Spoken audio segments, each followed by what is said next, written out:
अगर आप सिर्फ नीट में क्वालिफाई करना चाहते हो तो उसके लिए कुछ हाई वेटेज चैप्टर्स हैं, सिर्फ आप वो कर लो, आप नीट में इजीली क्वालिफाई कर सकते हो। और उसके लिए सिर्फ आपको एनसीईआरटी फॉलो करना है और उस चैप्टर के जितने भी पीवाईक्यूज हैं, अप्रॉक्स 20 ईयर के पीवाईक्यूज आपको सॉल्व कर लेने हैं, आप इजीली नीट में क्वालिफाई कर सकते हो। तो सबसे पहले हम बात करेंगे फिजिक्स से।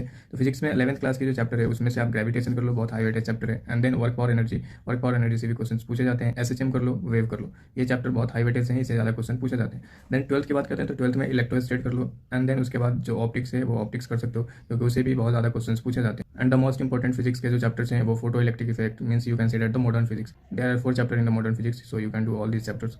सो अब बात करते हैं हम केमिस्ट्री की। तो केमिस्ट्री में देखो, केमिस्ट्री बहुत ईजी है। अगर आप सिर्फ ऑर्गेनिक केमिस्ट्री और इनऑर्गेनिक केमिस्ट्री का सिर्फ और सिर्फ एनसीईआरटी करते हो तो आप बहुत अच्छा स्कोर कर सकते हो। अप्रॉक्स 100 मार्क्स केमिस्ट्री में स्कोर कर सकते हो, सिर्फ ऑर्गेनिक और इनऑर्गेनिक पढ़ के। फिजिकल केमिस्ट्री के लिए भी, फिजिकल केमिस्ट्री में जितने भी फॉर्मूले हैं या फिर उसके ग्राफ्स हैं या फिर इंडेक्स के क्वेश्चन हैं, वो सारे अगर आप करते हो तो भी आप अच्छा स्कोर कर सकते हो केमिस्ट्री में।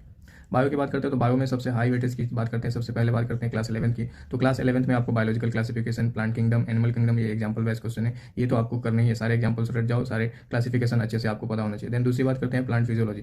प्लांट फिजियोलॉजी में अभी 3 ही चैप्टर्स हैं, फोटोसिंथेसिस, रेस्पिरेशन और हार्मोन। हार्मोन वाले से डायरेक्ट क्वेश्चन आता है, 1 से 2 क्वेश्चन रहते हैं। एंड फोटोसिंथेसिस से 2 से 3 क्वेश्चन रहते हैं। एंड देन रेस्पिरेशन से 3-4 क्वेश्चन रहते हैं। एंड फिजियोलॉजी से अप्रॉक्स 10 क्वेश्चन तो होते ही होते हैं। ह्यूमन फिजियोलॉजी आपको कंपलसरी करना है। ह्यूमन फिजियोलॉजी अगर आप करते हो तो उससे कम 15 क्वेश्चन रहते हैं ह्यूमन फिजियोलॉजी से आप, और ह्यूमन फिजियोलॉजी बहुत आसान है। ट्वेल्थ बायोलॉजी की बात करते हैं तो ट्वेल्थ बायोलॉजी में ऑब्वियसली बात है, रिप्रोडक्शन यूनिट बहुत इंपॉर्टेंट है, क्योंकि इससे कम से कम 5 क्वेश्चन तो आते हैं। Reproduction in flowering plant, human reproduction and reproductive health, ये तीनों चैप्टर मिला के टोटल 5 to 10 क्वेश्चन रहते हैं। देन उसके बाद सबसे ज़्यादा इंपॉर्टेंट जो है वो जेनेटिक्स 1 एंड जेनेटिक्स 2, जिसमें आपको मेंडल्स के loss and genetics 2, DNA, RNA, ये सारे आपको चीज़ें पता होनी चाहिए। इसमें कई सारे डाटा बेस्ड क्वेश्चन होते हैं, वो जो डायरेक्ट क्वेश्चन आते हैं नीट में। तो ये दोनों चैप्टर आप करते हो तो कम से कम जेनेटिक्स से 10 क्वेश्चन तो रहते हैं, तो 10 क्वेश्चन आप इजीली सॉल्व कर सकते हो। देन बायोटेक्नोलॉजी बहुत easy chapter, biotechnology 1 and biotechnology 2 वो भी बहुत ईजी चैप्टर है। अगर करते हो तो उससे कम से कम 5 क्वेश्चन रहते हैं, 2 चैप्टर्स हैं। इवोल्यूशन से कम 3 से 4 क्वेश्चन रहते हैं, वो भी आप कर सकते हो। इवोल्यूशन छोड़ भी सकते हो अगर आपको डिफिकल्ट लगता है तो। लेकिन the important chapter the ecosystem, biodiversity and ecology, इससे कम 10 क्वेश्चन रहते हैं, तो आप ये चैप्टर जरूर करके जाओ। बायो में ऑलमोस्ट जितने भी चैप्टर्स है सभी इंपॉर्टेंट ही हैं, कुछ ऐसा छोड़ने वाला होता नहीं है।